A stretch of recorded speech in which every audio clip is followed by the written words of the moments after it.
Today we are going to be making pumpkin bread, and we're also going to be making a pasta dish that has butternut squash. So I hope you enjoy today's video.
So the pumpkin recipe we're going to be using today is from Sally's Baking Addiction, and she has never given me a bad recipe. Her recipes are super good. I'll link them in the description below if you want to use it. And something that I've been trying to use is actually recording recipes in this at-home recipe book. So if you open this one up, there's just like a page where you could write in the recipe, but since a lot of the recipes I find that Tom and I enjoy are online, what we're thinking about doing is just printing them and then putting them into our book. Oh, and that is our butter. Okay, just going. Okay, before we get started, I'm just going to run through what you're going to need for this recipe. So you need butter, and we like Tillamook. We're from Oregon, so we think this is really good butter. You're going to need, this recipe calls for some chocolate chips. You're going to need pumpkin pie spice, or it's also being called, gosh, there's another name for it. What is it? Pumpkin spice or pumpkin pie spice. Either of those would work. You obviously need a can of pumpkin puree. We use brown sugar, flour. We need some salt. You'll need some vanilla.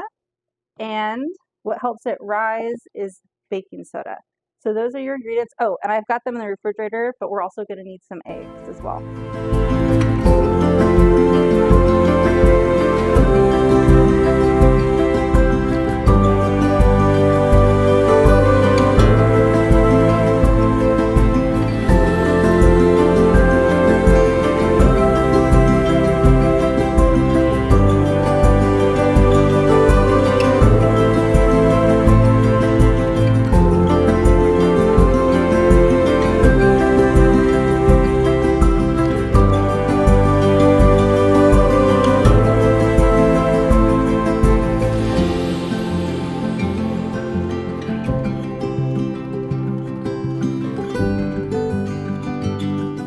Okay, so when you're done mixing all the ingredients together, it should come into a texture like this. You don't want to over stir it, but it should be a nice, thoroughly mixed texture.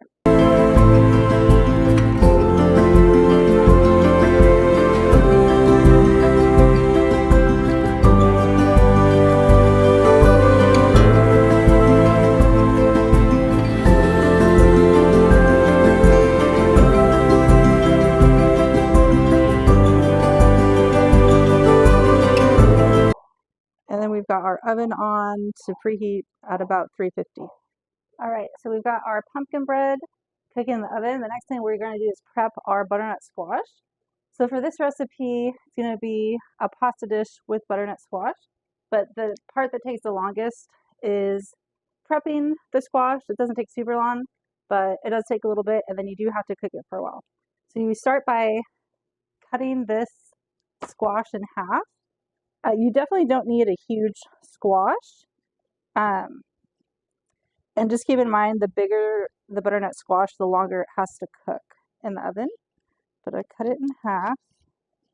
You need a really sharp knife for this.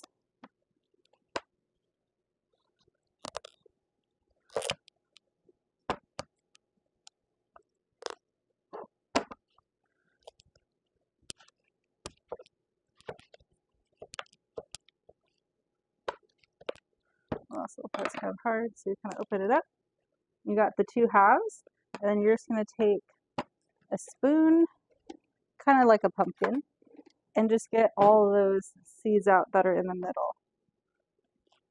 I don't know if you can see it, but if I can hold it up, just the inside of there has seeds that you'll want to scrape out.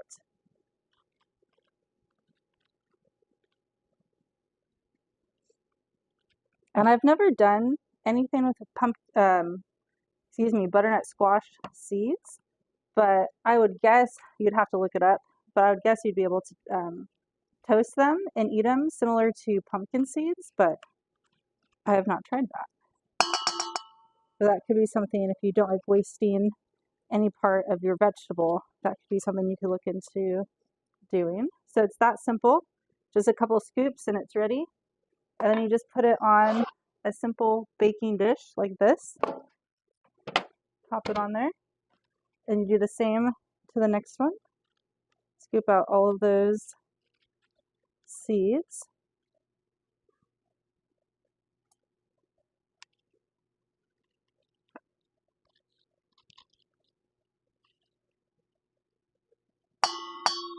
And then just like that, it goes pretty quick and it's all clean.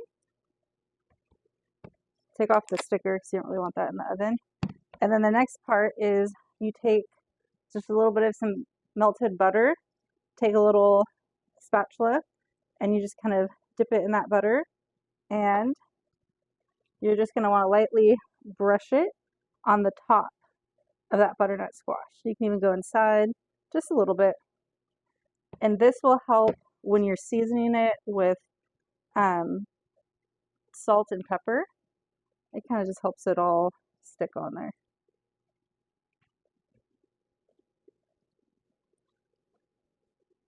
Just a nice thin coat.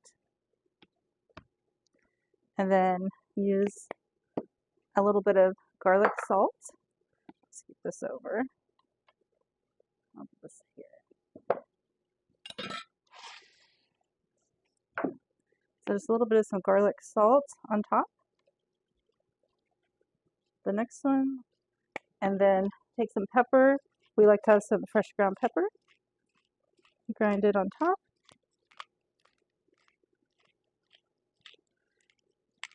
And then just like that, it is ready to go in the oven. Okay, and then in a saucepan, you're going to put in about a tablespoon of butter, and then about 2 garlic cloves, and then you're just going to stir that up until the garlic is toasted.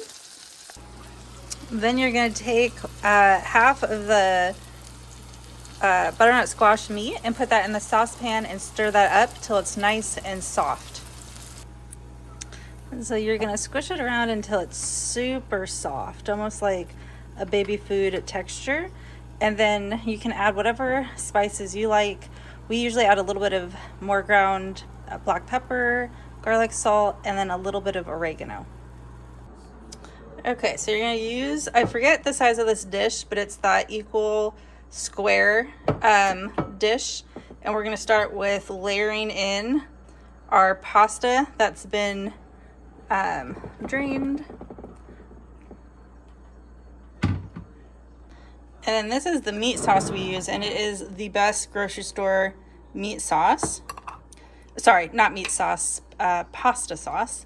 Then you just layer this over the top.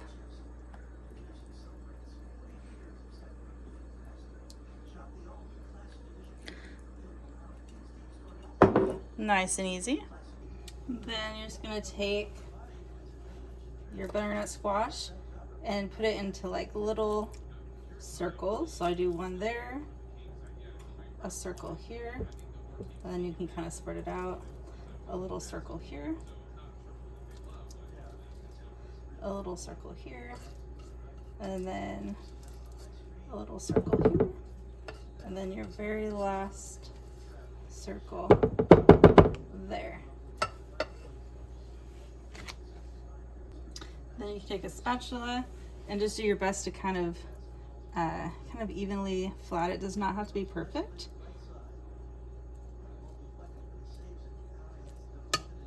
I'll just try to get a little bit of squash over to each little section.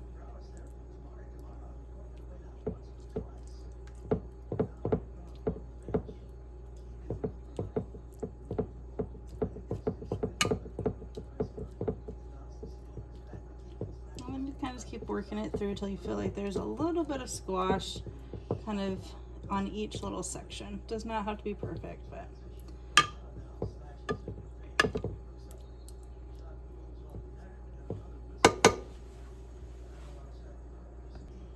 then lastly, we're going to use provolone cheese.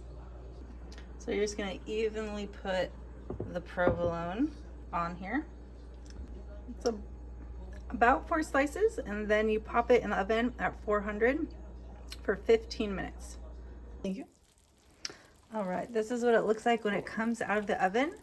So like I said, you do about 15 minutes at 400 and then about 2 to 3 minutes of broil, and that's how you get this really lovely bubbling of the cheese. And then you want to let this cool before you serve. All right, Tom's going to taste test it. No, it's hot.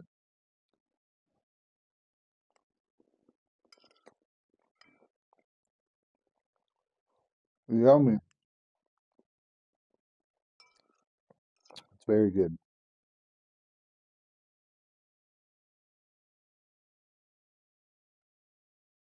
Are you excited to try the pumpkin bread? Yes. Are you happy that Cass is with you? Yes. All right, you ready to try it? Yes. And Gus left. Sorry about that.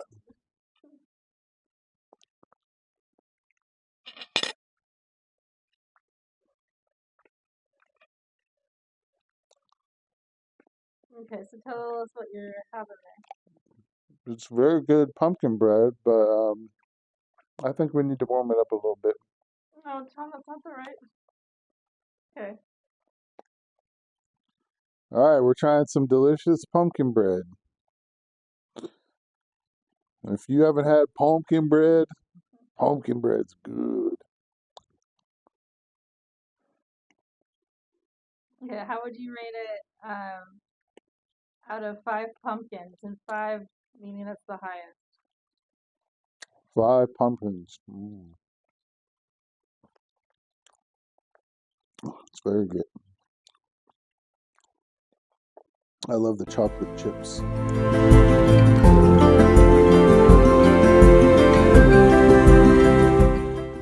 Thanks so much. That about does it for our video today. We're still building this channel and making it what it is. So we ask that you would leave a comment, give us a suggestion. Also, feel free to like and subscribe to the channel. And the Adventurous Magnusons, thank you so much for tuning in. And we hope to see you down the path, and appreciate you guys so much. Thank you and have a great day.